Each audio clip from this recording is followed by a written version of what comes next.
చదువుకునేది పేదవాళ్ళ పిల్లలే కాబట్టి ఆ పిల్లల తల్లులైన సెల్ఫ్ హెల్ప్ గ్రూపులకు సంబంధించిన మహిళలకు అమ్మ ఆదర్శ పాఠశాల పెత్తనం ఇచ్చి ఇవాళ బడి పిల్లల అటెండెన్స్ పంతుల్లో తీసుకుంటే పంతుల్లో అటెండెన్స్ మా పెద్దమ్మలు తీసుకుంటారు. పంతులు బడికి వచ్చిండా లేదా, ఈయన పిల్లలకు చదువు చెప్పిండా లేదా అని. ఆనాడు బట్టలు కుట్టే వ్యాపారం ప్రైవేటు కార్పొరేట్ కంపెనీలకు ఇచ్చిండు చంద్రశేఖరరావు. ఈనాడు బట్టలు కుట్టే వ్యాపారం ఆడబిడ్డలకు ఇచ్చినాం. హాస్టళ్లలో సరుకులు సరఫరా ఆనాడు టీఆర్ఎస్ లో ఉన్న ఒక నాయకుడు దోచుకుంటే ఈరోజు మహిళా సంఘాలకు కోడిగుడ్ల నుంచి కూరగాయల వరకు పాలు, ఉప్పు, పప్పు, బెల్లం, చింతపండు ప్రతి సరఫరా ఆడబిడ్డలు చేస్తారు. ఎందుకంటే వాళ్ళ బిడ్డలే ఈ సంక్షేమ హాస్టళ్లలో చదువుకుంటున్నారు. ఆ కన్న తల్లుల కంటే ఇంకెవరికి ఎక్కువ తెలుసు అని చెప్పి ఈరోజు కార్పొరేట్ కంపెనీలకి ఇవ్వకుండా ఈ వ్యాపారం మొత్తం ఈరోజు ఆడబిడ్డలకే అప్పచెప్పడం జరిగింది. అందుకే ఇందిరమ్మ రాజ్యం కాబట్టి ఆడబిడ్డల ఆత్మగౌరవం నిలబెట్టినాం. ఆడబిడ్డలకు ఆర్థికంగా వెసులుబాటు కల్పించినాం. ఇదే కాదు, హైటెక్ సిటీ అంటే పెద్ద పెద్ద మల్టీ కంపెనీలకు ఒక వేదిక.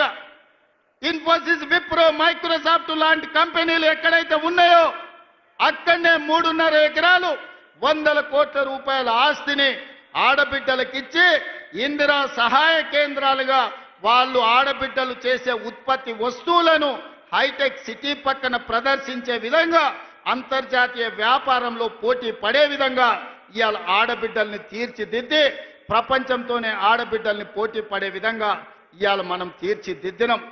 ఇదే కాదు, ఈనాడు 67 లక్షల మహిళలు ఈరోజు స్వయం సహాయక సంఘాలలో ఉన్నారు. నేను మా బట్టెన్నతోని, మా సీతక్కతోని, మా ఆడబిడ్డలతోని మాట్లాడిన రాబోయే రోజుల్లో తెలంగాణ రాష్ట్రంలో 1 కోటి మంది ఆడబిడ్డలను స్వయం సహాయక సంఘాలలో చేర్చి 1 కోటి మంది ఆడబిడ్డల్ని కోటీశ్వరులను చేయడమే లక్ష్యంగా ఈరోజు ప్రజా పాలన ఇందిరమ్మ ప్రభుత్వంలో మనం చెయ్యబోతున్నాం. అందుకే తండాలలో, గూడాలలో, మారుమూల పల్లెల్లో ఉన్న మా ఆడబిడ్డలకు ఈ వేదిక మీద నుంచి నేను విజ్ఞప్తి చేస్తున్నా, మీరందరూ స్వయం సహాయక సంఘాలలో చేరండి.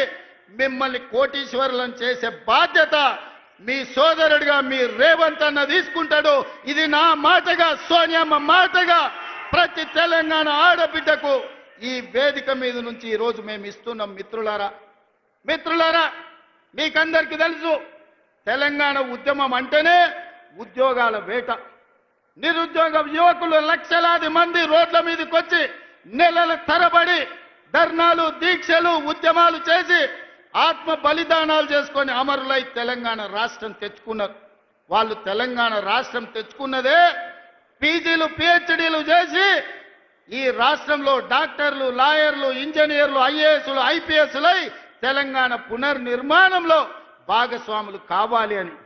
కానీ చంద్రశేఖరరావు ఏమన్నాడయా, గొర్రెలు, బర్రెలు, చేపలు, పందులు మీరు పెంచుకోండి, పేదవాళ్ళ పిల్లలు గొల్లోళ్ళు గొర్రెలు పెంచుకోవాలి, మాదిగోళ్ళు చెప్పులు కుట్టుకోవాలి, ఎరకలోళ్ళు పందులు పెంచుకోవాలి, మా ముదిరాజు సోదరులు చేపలు పట్టుకోవాలి అని మిమ్మల్ని అందరినీ అక్కడ వమ్మన్నాడు. ఆయన కొడుకు మాత్రం రాజ్యాలు ఏలుతారంట. ఇదే నా న్యాయం అని నేను అడుగుతున్నా చంద్రశేఖరరావు ఈ వేదిక మీద నుంచి. పేదోళ్ళ బిడ్డలు వాళ్ళ తాతలు ముత్తాతలు తరతరాలుగా గొర్రెలు, బర్రెలు, చేపలు, పందులను పెంచుకొని బతికి ఆత్మ బలిదానం చేసుకొని వందలాది మంది ప్రాణాలు ఇచ్చి తెలంగాణ రాష్ట్రం తెచ్చుకున్నది. డాక్టర్లు, లాయర్లు, ఇంజనీర్లు, ఐఏఎస్లు, ఐపీఎస్లై రాజ్యం ఏలాలనా లేకపోతే గొర్రెలు, బర్రెలు పెంచుకోవాలనా ఒక్కసారి ఆలోచన చేయండి. అందుకే మన ప్రభుత్వం ఏర్పడిన వెంబడే పెండింగ్ ఉండి నోటిఫికేషన్లు ఇచ్చి నియామకాలు జరగని ప్రభుత్వ ఉద్యోగ నియామకాలు మొదటి సంవత్సరంలో ఇదే ఎల్బీ స్టేడియం సాక్షిగా 60,000 ప్రభుత్వ ఉద్యోగాలు ఇచ్చిన నేను గర్వంగా చెప్తున్నా.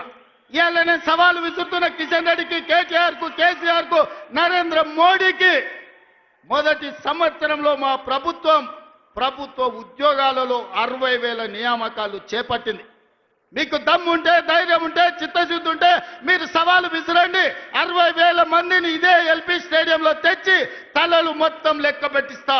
ఒక్కటి తగ్గినా మీ కాళ్ళ ముందు క్షమాపణ చెప్పి నేను బయటికి వెళ్తా.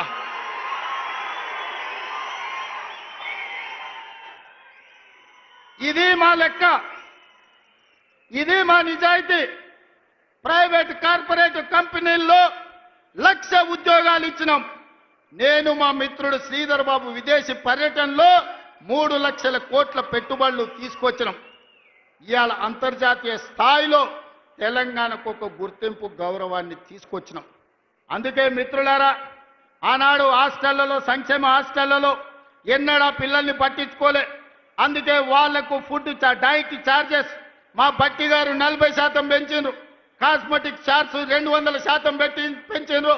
ఇవాళ పేదవాళ్ళ పిల్లలు కార్పొరేటు వైద్యము, కార్పొరేటు విద్య పోటీ పడాలి అంటే ఈ విద్య ఉన్నది సరిపోదని యంగ్ ఇండియా ఇంటిగ్రేటెడ్ స్కూళ్ళు 100 నియోజకవర్గాలలో 100 పాఠశాలలు 20,000 కోట్ల రూపాయలతోని young India integrated residential స్కూళ్లను ప్రారంభించుకున్నాం.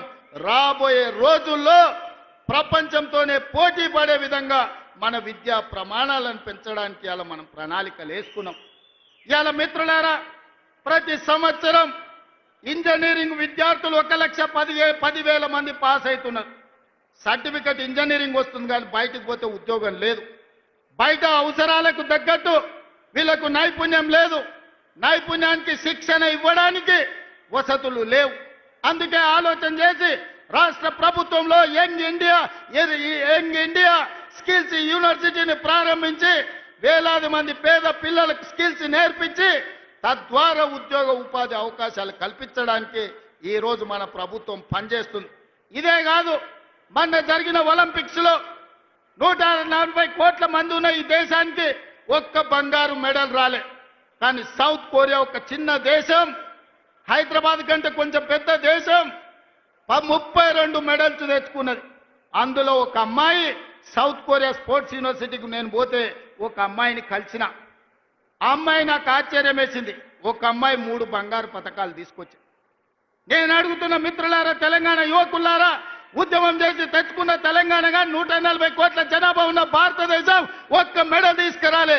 South కొరియాలో ఒక అమ్మాయి 3 బంగారు మెడల్స్ తెస్తే 140 కోట్ల భారతీయులు ఆ అమ్మాయి ముందల తల వంచుకునే పరిస్థితి ఈరోజు లేదా? అందుకే ఈ దేశాన్ని ప్రపంచ చిత్రపటంలో పెట్టాలంటే ఒలింపిక్స్ లో బంగారు మెడల్స్ సాధించాలి. దానికి తెలంగాణ వేదిక కావాలని యంగ్ ఇండియా స్పోర్ట్స్ యూనివర్సిటీని ఇవాళ తెలంగాణలో ప్రారంభించుకున్నాం. 2034 ఒలింపిక్స్ లో తెలంగాణ నుంచి బంగారు మెడల్స్ తెచ్చే బాధ్యత తెలంగాణ యువత తీసుకుంటుందని చెప్పి నరేంద్ర మోడీ గారికి నేను సూటిగా చెప్తున్నా. మిత్రులారా, ఇలా చెప్పుకుంటూ వెళ్తే ఎన్నో విజయాలు ఉన్నాయి. పనిలో పడి